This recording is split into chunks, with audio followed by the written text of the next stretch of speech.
something is going on in Tanzania right now that most people don't have a clue about. And honestly, it's one of those situations that makes you stop and realize that things could go dark real fast. If you know you have a relative or a friend in Tanzania, please pray for them. What next? What next? What you're about to hear is not a normal news story. It is a breaking point in history. Tanzania is standing on the edge of something huge, either freedom or full dictatorship. In the next 48 hours, everything will change. Since the election on October 29, 2025, the country has been in chaos.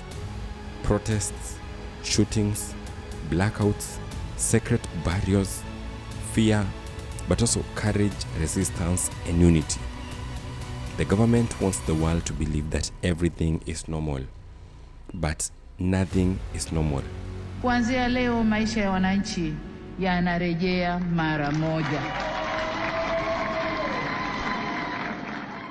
In this video, I will break down 5 biggest things that in the next 48 hours will matter to all East African people.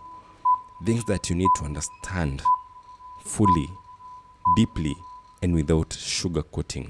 If you love this kind of content, go ahead and like this video and subscribe. Now let's get to the video. What you're being told on the internet is not what is happening on ground. The internet tells you at least 500 are feared dead since October 29th to today, which is on November 1st.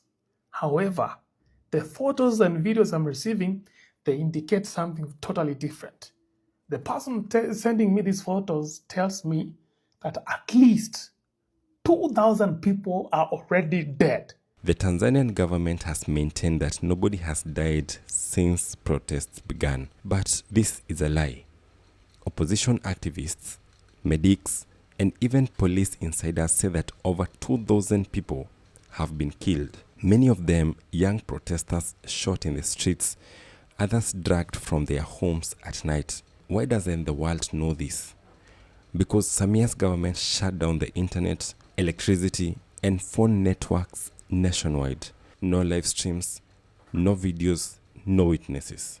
Bodies are being moved quietly. Some families are being forced to sign forms saying that their loved ones died from illnesses or accidents. Others are not even being allowed to bury their dead.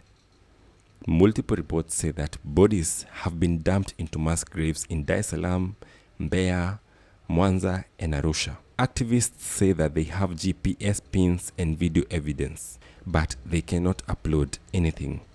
Safaricom has even blocked internet access for Telegram app, which is the app that Tanzanians have been using to send messages, images, and videos of dead bodies to their brothers in Kenya. This is not just violence, this is erasure.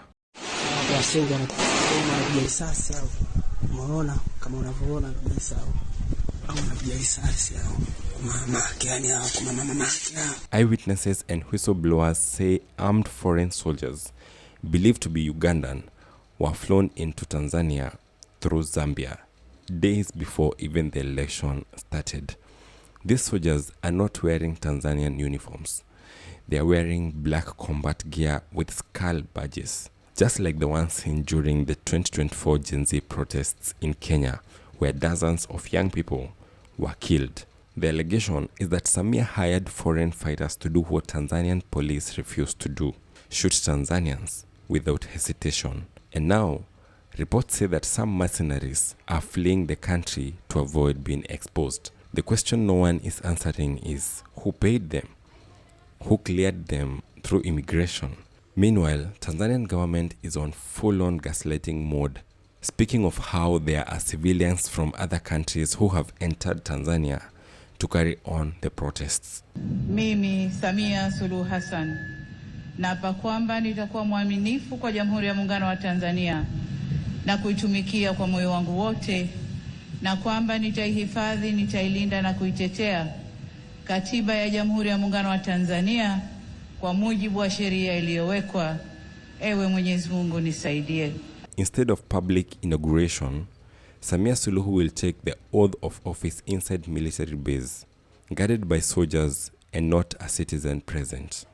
There won't be crowds, there won't be celebrations, there won't be any freedom of press. Why?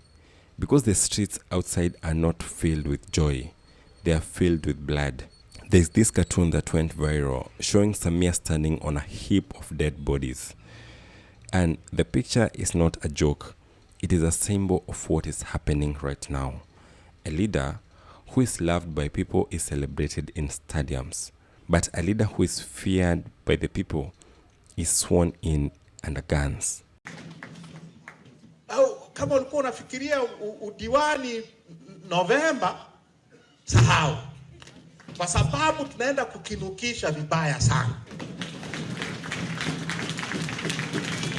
Sawa sawa. Tukikinukisha vile tutaumia, ni kweli. Tundu Lissu, the main opposition leader, is in prison under quote-unquote treason charges.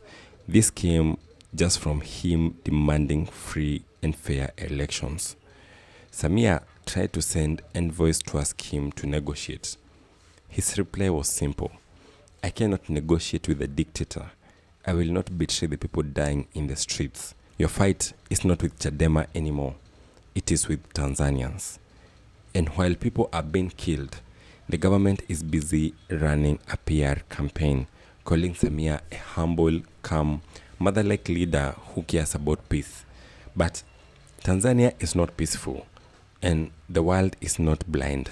Even African institutes are split. The African Union congratulated her. The Kenyan president have congratulated her. For context, the citizens have nicknamed Kenya's president the Butcher of Sugoi for ordering the murder of hundreds of Gen Zs on June 25th last year. On the other hand, the African Commission on Human Rights and EU have condemned her. So between the AU and the EU, who is right? Ndugu zangu, nitumie fursa hii kutoa onyo. The next 48 hours will decide everything. There are only 3 paths from here. Path number 1, Samia stops the killings, releases prisoners, and opens the internet, which is very unlikely. Then we have path number 2, where she doubles down, kills more people, and becomes a full dictator like Museveni. That one is most likely. Then we have path number 3. The people overthrow her, and she is forced to flee the country like former dictators in Sudan, Mali, and Burkina Faso. That is possible. Right now, many activists are calling for International Criminal Court, ICC, to open a case for the crimes against humanity. If they do, Samia will not just lose power, she will lose her freedom. The next 48 hours will reveal who Samia really is. Will she be a president, or will she be a dictator running from justice? The world must decide too. Do we stay silent, or do we speak for the dead? Watu wanaogopa huwa wananyanyaswa. Mnaniambia, mnanielewa? Ukiogopa mabomu, kalala nyumbani kwako, usubiri kuchunwa ngozi na CCM. Tuache visingizio. Tuache nini? Hii tutakamatwa, tutafanya nini? Ndio. Kama hutaki kukamatwa, acha kulalamika. Acha kulalamika ukinyang'anywa ardhi, acha kulalamika ukibanwa ziwani, usilalamike kabisa kwa sababu unaogopa kukamatwa. Mnanielewa? Tuache visingizio. Because this is not the country that Julius Nyerere fought for. Sasa nasema ni vizuri sasa wakasikiliza. Wananchi wanasemaje? Msipuuze kabisa hiyo. Na hiyo nasema na sisitiza. Msidhani mnaweza mkapata ushindi mkipuuza maoni ya wananchi. Mkasema hili ni letu tu. Ni letu tu. Mnatoka kwenye kikao cha halmashauri kuu, alafu wenyewe mnakwenda kwenye pale mnakwenda kwenye kikao cha wateuzi, wanateua mmoja, mnasema kiulizwa kwa nini mnasema si letu tu. Lenu hamteui katibu wa chama. Mnateua mtu awe rais wa Jamhuri ya Muungano ya Tanzania. Kwa hiyo ni vizuri msikilize wananchi wanasema nini juu ya watu wenu hao. Msipuuze maoni ya wananchi hata kidogo.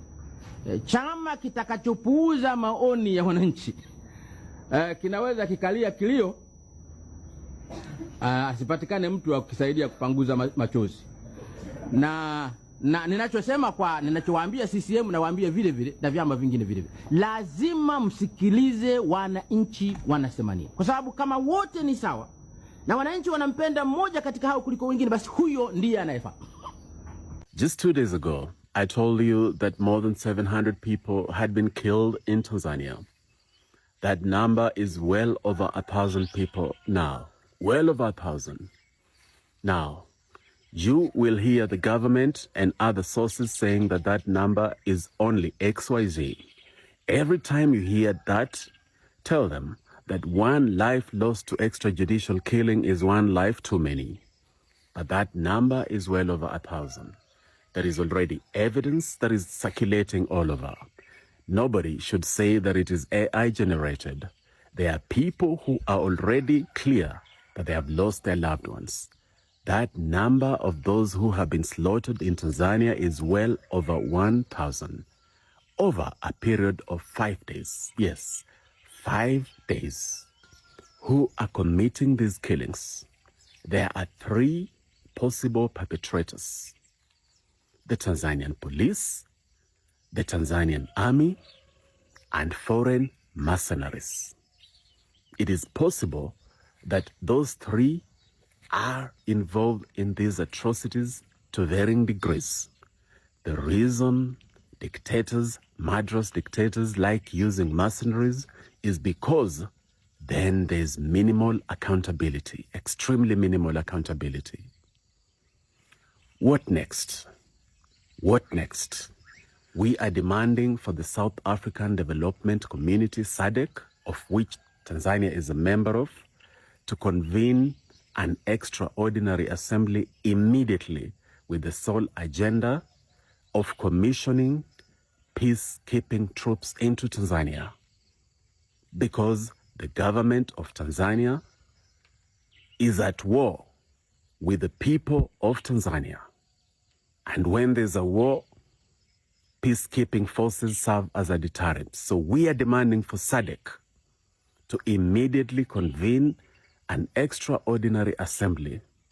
We are specifically calling for the president of Botswana, Duma Boko, and the president of Namibia, Netumbo Nandi-Ndaitwah, to call for this extraordinary assembly. Why those 2? Because they have shown that at least they have their people in mind, and they must realize that they now have a moral responsibility to ensure that that extraordinary assembly is held. If you're wondering why I'm not even talking of the East African community that Tanzania is also a member of, and geographically Tanzania is in East Africa, is because more than 90% of the presidents in East Africa are actually the teachers of Samia Suluhu Hassan, only that the student has become even more murderous than her teachers. We are also calling for the following presidents to issue an explicit presidential condemnation of this matter. We are calling for the 3 presidents in the Sahel, that is Ibrahim Traoré of Burkina Faso, Abdurrahman Chani of Niger, and Assimi Goïta of Mali. We are calling on those 3 presidents to explicitly issue a condemnation of what is going on in Tanzania. They do not have the luxury of only focusing on the Sahel region. So we are calling on the Alliance of Sahel States, the body that has brought these 3 together, to also issue an official condemnation of what is going on in Tanzania. And finally, we are calling on the United Nations to immediately send a fact-finding mission into Tanzania, to immediately begin mobilizing for a peacekeeping force. You may tell me that that is laughable. Why should they do that? And if that is your position, you need to understand one thing. The reason the Rwandan genocide even became a genocide and took away the lives of hundreds of thousands of people was because the UN was waiting for it to become serious enough. They were arguing about the semantics of what constitutes a genocide. So, I'm not saying that a genocide is happening in Tanzania, but I am saying that it is better to handle this issue now than wait for things to escalate, either now or even years from now.